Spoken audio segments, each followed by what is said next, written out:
Hi friends, మొసలి అనగానే మనకు నీళ్లలో ఈదుతూ నేల మీద 4 కాళ్లతో పాకే భయంకరమైన రూపం గుర్తొస్తుంది. కానీ కోట్లాది ఏళ్ల క్రితం ఒక వింతైన జీవి ఉండేదని, అది పుట్టినప్పుడు 4 కాళ్లతో నడిచి పెద్దయ్యాక మనుషుల 2 కాళ్ల మీద నిలబడి తిరిగేదని మీకు తెలుసా?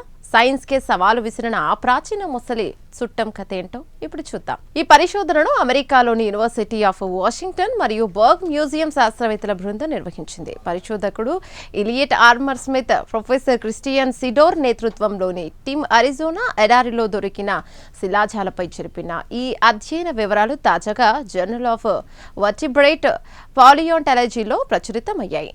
అసలు ఈ జీవి ఏంటి? దీని పేరు సోన్సెలాసుకస్ సెడ్రస్. సుమారు 22 కోట్ల ఏళ్ల క్రితం ఇది అరిజోనాలోని దట్టమైన అడవుల్లో నివసించేది. ఇది చూడటానికి ఒక చిన్న కుక్క సైజులో ఉండేది. ఆశ్చర్యకరమైన విషయం ఏంటంటే దీనికి పళ్ళు లేని పక్షి ముక్కు, గాలి నిండిన తేలికపాటి ఎముకలను, పెద్ద కళ్ళు ఉండేవి. శాస్త్రవేత్తలు ఏళ్ల తరబడి శ్రమించి సుమారు 3000 శిలాజ ఎముకలను సేకరించారు. వీటిని విశ్లేషించినప్పుడు ఒక వింత విషయం బయటపడింది. చిన్న వయసులో ఉన్న సోన్సెలాసుకస్ల కాళ్ళు సమానంగా ఉన్నాయి, కానీ అవి పెరుగుతున్న కొద్దీ వాటి వెనక కాళ్ళు మాత్రం చాలా బలంగా, పొడవుగా పెరిగాయని గుర్తించారు. అంటే పెద్ద అయ్యే కొద్దీ ఇవి 4 కాళ్ళ నుండి 2 కాళ్ళ నడకకు మారాయన్నమాట. సాధారణంగా 2 కాళ్ళ మీద నడవడం, పళ్ళు లేని పక్షి లాంటి ముక్కు ఉండటం డైనోసార్ల లక్షణాలు.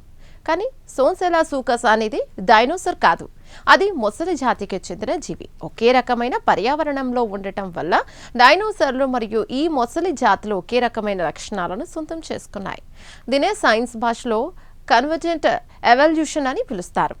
అమెరికాలోని పెట్రిఫైడ్ ఫారెస్ట్ నేషనల్ పార్క్లో ఈ శిలాజాలు బయటపడ్డాయి. గత 10 ఏళ్లుగా అక్కడ త్రవ్వకాలు జరుపుతుంటే కేవలం మొసలి జాతులే కాకుండా ప్రాచీన చేపలు, ఉభయచరాలు, శిలాజాలు కూడా కుప్పలు కుప్పలుగా దొరుకుతున్నాయి. మన భూమిపై జీవ పరిణామ క్రమం ఎంత వింతగా జరిగిందో చెప్పడానికి ఈ ప్రాంతం ఒక పెద్ద గ్రంథాలయంలా మారింది. చూసారుగా, 4 కాళ్లతో మొదలై 2 కాళ్లతో ముగిసే ఈ ముసలి జాతి ప్రయాణం ఎంత విచిత్రంగా ఉందో. ప్రకృతి తన గర్భంలో ఇంకెన్ని రహస్యాలను దాచుకుందో ఎవరికి తెలుసు. ఈ సరికొత్త పాలియోంటాలజీ స్టోరీ మీకు నచ్చిందని ఆశిస్తున్నాం. దీనిపై మీ అభిప్రాయాలను కామెంట్ ద్వారా తెలపండి. వీడియో నచ్చితే లైక్ చేసి ఛానల్ను సబ్స్క్రైబ్ చేయండి. Thank you.